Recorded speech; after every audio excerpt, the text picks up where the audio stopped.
গভর্নরের সাথে আপনাদের সংগঠনের পক্ষ থেকে আপনারা সাক্ষাৎ করেছেন, অনেক গুরুত্বপূর্ণ আলোচনা নিশ্চয়ই হয়েছেন। বাংলাদেশের অর্থনীতিকে যদি আমরা আরও চাঙ্গা করতে চাই, সেক্ষেত্রে ব্যাংক এবং শিল্প কারখানার ভূমিকা কীরকম হওয়া দরকার, এই সংক্রান্ত বিষয়ে কী ধরনের আলাপ হয়েছিল? দেশে উন্নতি করতে হলে অবশ্যই ব্যাংকিং সেক্টরকে আপনাকে আমরা নিতে হবে, যেহেতু that is the only financing source. টাকা সোর্স তো ব্যাংকই, কোনো সোর্স তো নাই। আর ক্যাপিটাল মার্কেটে তো একটা বড় source, raise fund from capital market, কিন্তু ক্যাপিটাল মার্কেট তো দূর অবস্থা একবারে। হয়তো ইন কোর্স অফ টাইম এটা আস্তে আস্তে ওই তেজি হবে, তখন আমাদের কস্ট অফ ফান্ড অনেক কমে যাবে। If you can really raise fund from the capital market, তো সঙ্গে থাকেন তখন আপনার ফান্ড পাওয়ার সুবিধা হবে। একটা দেশে কতটুকু মানে অর্থনৈতিকভাবে সুস্থ, সেটা কিন্তু ডিপেন্ড করে স্টক মার্কেটের ওঠাবাচার উপরে।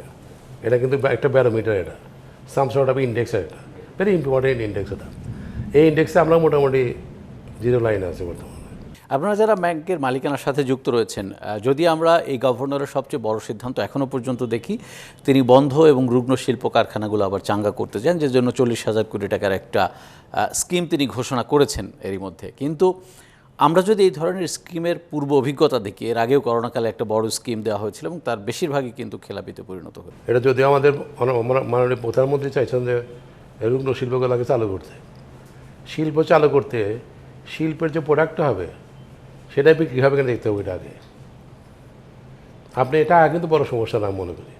যদি আপনার কাছে কোনো প্রাগমেটিক প্রপোজাল থাকে, যদি ভালো প্রপোজাল থাকে, মানে ইজ নট এ প্রবলেম। কেননা চাকানা বসে আছে বহুত মানুষ, দেশেও আছে বিদেশি বসে আছে, এটা ওরা ইচ্ছে করলে আনা যাবে, provided that your project is viable. ওইটা সত্যিকার অর্থে টিকতে পারবে কি না বর্তমান প্রেজেন্ট সিনারিওতে, পৃথিবীর যে অবস্থা, ওই টিকতে পারবে, সেটা that is the important factor. এগুলো প্রি কন্ডিশন হচ্ছে, আগে দেখতে হবে যে কেন বন্ধ হয়েছে। টাকার জন্য হয়েছে, নাকি ম্যান পাওয়ারের জন্য বন্ধ হয়েছে, নাকি লেবার ইন্টারেস্টের জন্য বন্ধ হয়েছে, নাকি আইন শৃঙ্খলার জন্য বন্ধ হয়েছে। First of all you have ascertain this kind of problems. এগুলোকে আগে আমি মুখ দিয়ে বললাম যে সব চালু করবে, তো হবে না। তো ওটা চালু করতে গেলে আপনাকে অনেকগুলো কোম্পানির সামনে স্টাডি করতে হবে আগে। If it is garment, buyer নাই। If it is spinning mill, cost বেশি, গ্যাস নাই, পাওয়ার নাই। If it is any other factor, আইন শৃঙ্খলা ঠিক নাই, তারপরে টোল কালেক্টর জ্বালায় আর কি।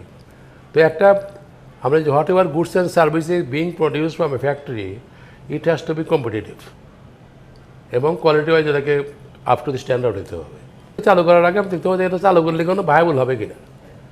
সেটা একদিনের কাম না, তো সেটা পুরো স্টাডি করতে হবে, সার্ভে করতে হবে, তারপরে করতে পারেন।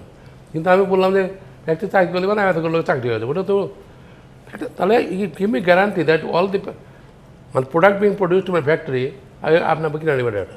এই সিদ্ধান্ত বাস্তবায়নেতে আপনারা যারা ব্যাংকের মালিকানার সাথে যুক্ত আছেন, তাদের একটা বড় ভূমিকা রয়েছে, যারা ঋণ দিবেন বা সার্বিক ব্যবস্থাপনার ক্ষেত্রেও। এটাকে আপনারা প্রাথমিকভাবে যৌক্তিক মনে করেন কিনা? না না, হ্যাঁ অবশ্যই। Bank is sitting there to sell money.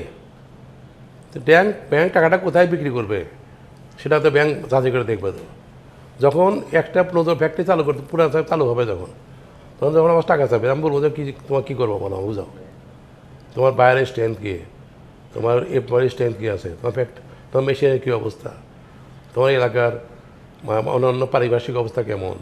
So many factors we take into consideration before putting our finger in that, টাকা দেওয়ার আগে। কাজে আমরা কোনো ভায়াবিলিটি স্টাডি না করে কোনো ফাইন্যান্স করতে পারবো না তো আমরা, because we are handling the public money, it is not our money. So you have to ensure that the money goes to the right destination.